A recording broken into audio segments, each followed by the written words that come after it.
মূলার শাকটা তো অনেক রকমভাবেই খাওয়া যায়, কিন্তু আমি আজকে বেগুন আর চাল বাটা দিয়ে রান্না করব। আপনারা দেখেন, এইভাবে খাইলে ভালো লাগে। মূলা পাতাটাকে কুচি কুচি করে কেটে নিব।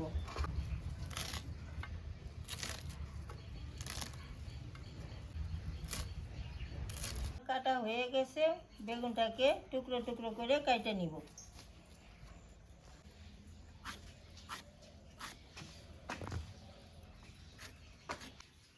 আমার শাক আর বেগুন কাটা হয়ে গেছে, ভালো করে ধুয়ে নিব।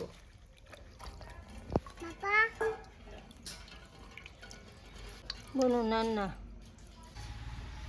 মূলা শাকের জন্য লবণ, শুকনো লঙ্কা, কাঁচা লঙ্কা, হলুদ, আদা বাটা, পেঁয়াজ কুচি, আতপ চাল বাটা নিলাম।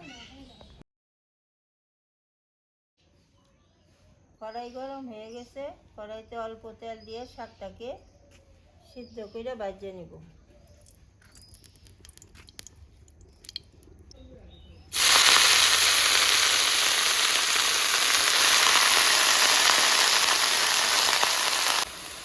এক চামচ লবণ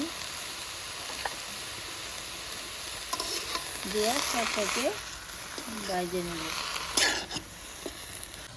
5 মিনিট ঢেকে দিব। লঙ্কা লবণ দিয়া শাকটাকে 5-7 মিনিট ভাজিয়ে নিলাম। শাকটা নামাই নেব।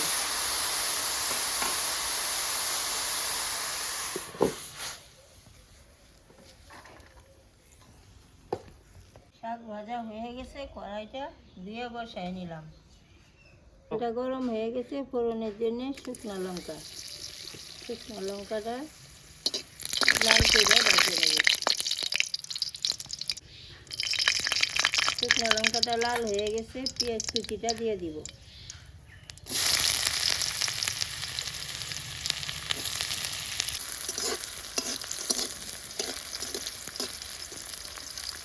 পেঁয়াজটা লাল লাল হয়ে গেছে, বেগুনটা দিয়ে দিব।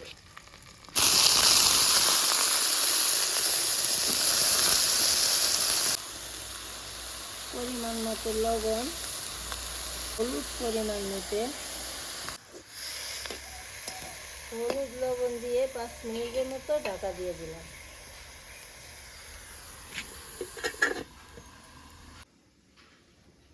লবণ হলুদ দিয়ে 5 মিনিট ঢেকে রাখা বেগুনটাকে ভেজে নিব। কয়েকটা কাঁচা লঙ্কাও সঙ্গে দিয়ে দিব।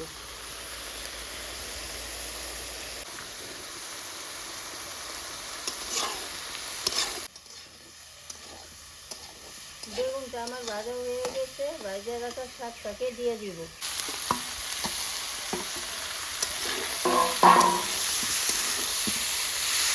একসঙ্গে 5 মিনিট আদা বাটা একটু দিয়ে ভেজে নেব।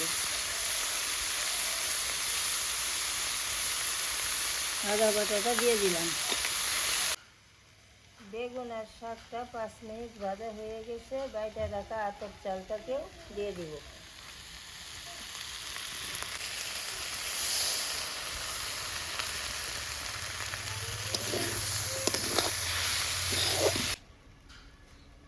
আতপ চাল বাটাটাকে দিয়া 4-5 মিনিট ভাজিয়া নামায় নিলাম।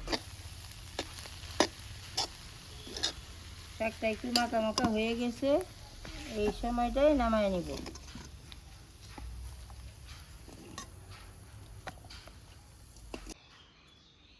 এইভাবে বেগুন আর আতপ চাল বাটা দিয়ে মূলা শাকটাকে বানায় খায়া দেখবেন, খুব ভালো লাগে। আপনাদের যদি আমার এই ভিডিওটা পছন্দ হয়, লাইক এবং শেয়ার করবেন।